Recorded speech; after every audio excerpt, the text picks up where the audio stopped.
morning. So it's day 3 in Switzerland and we are saying bye-bye to Lauterbrunnen and we are heading today to top of Europe, and along with that we are going to Wengen. So it's already 7 a.m. in the morning and we have left for top of Europe because we had a early morning ticket for that. So basically that town right there, that is Wengen. It's just a tiny town. So while we are walking towards the train station, the smells that we are experiencing, it's just so... No, it's just so... No, I don't know how to describe it because it's a very mixed feeling. Sometimes you smell the cow dung and the other times you smell the wood fire, and then the other times the air is so clean. Right now we are smelling the firewood. You can see behind me the smoke is coming out. Also, one more thing, although it's 7 a.m. everything here is still closed. Coffee shops are closed and you can see it's so empty behind me because the tourists haven't arrived yet, because most of them don't stay in Lauterbrunnen. So yeah, if you are looking for good pictures, get up early and be here. And guys, one more quick tip: whenever you are traveling in Europe, specifically Switzerland because I'm here, so just make sure you travel light because you may have to stay in different cities and then you'll have to take the train and go from point A to point B.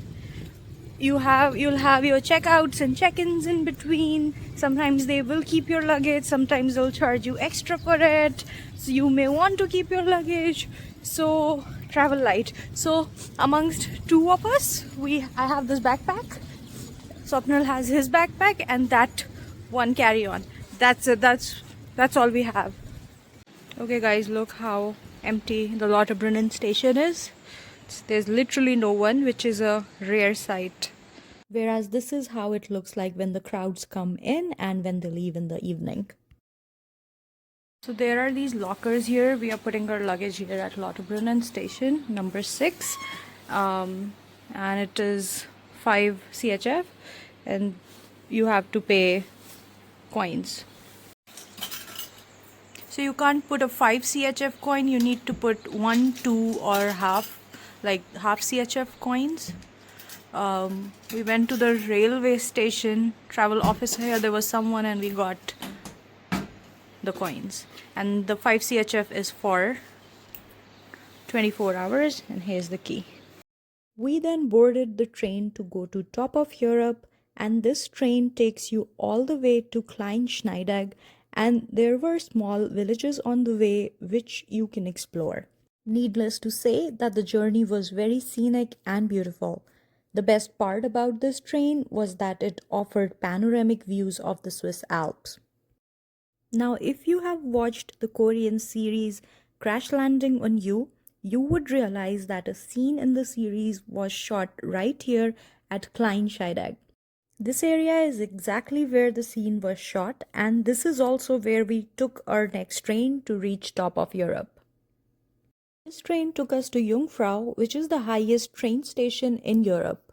This was a cogwheel train which are designed to go to a high incline, and as you can see that the tracks also looked different.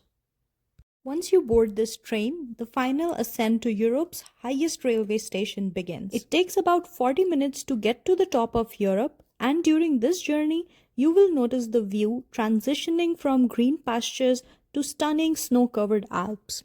We finally arrived at top of Europe at about 9 a.m. and the coffee shop was still closed, so we decided to check out the Jungfrau panorama. This is where they show a 360-degree video about the Jungfrau region, and it can get a little dizzy for some people in here. We then went ahead to check out the Sphinx Observatory, which is the highest observatory in Europe.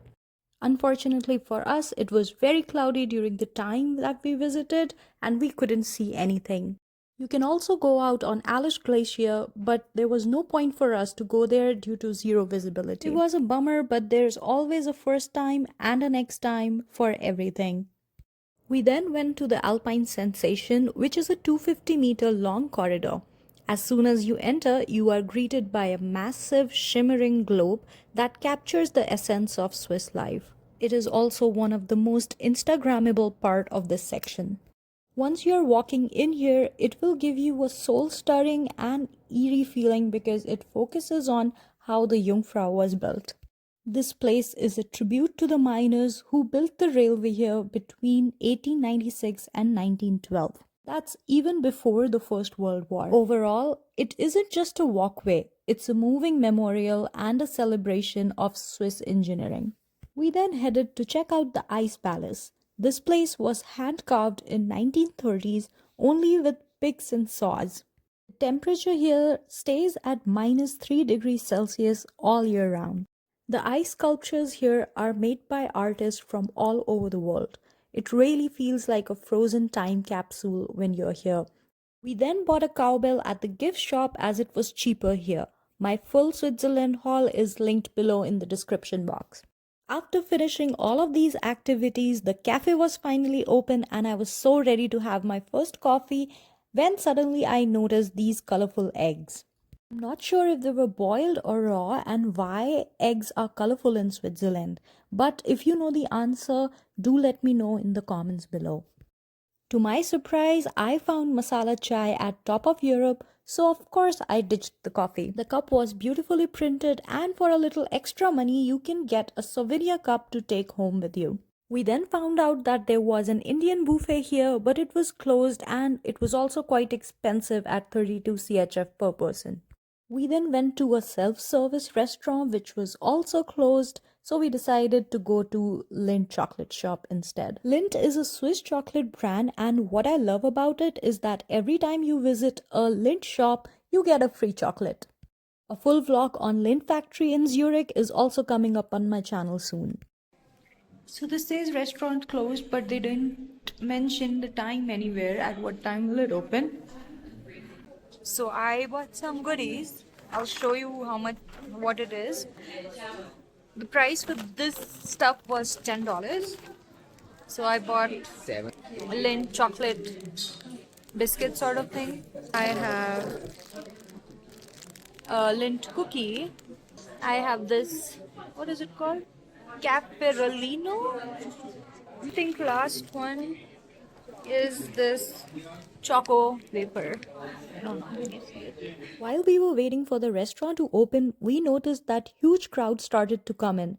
I think in a way we were lucky to come here early because by the time more people would come in, we were already done and we would be out of there. Restaurants were finally open and we went to Aletsch Serve to get our lunch.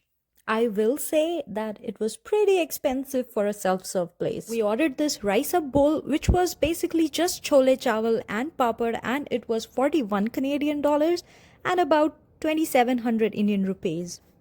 And it was here, chole chawal and papad at Top of Europe in Switzerland. Can't get any better than this.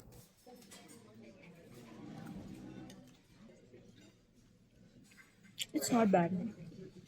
We then headed to our next stop, which was Wengen, and we got this souvenir Lindt chocolate in the train, which was very cute. Okay, I don't know if I should buy this or not.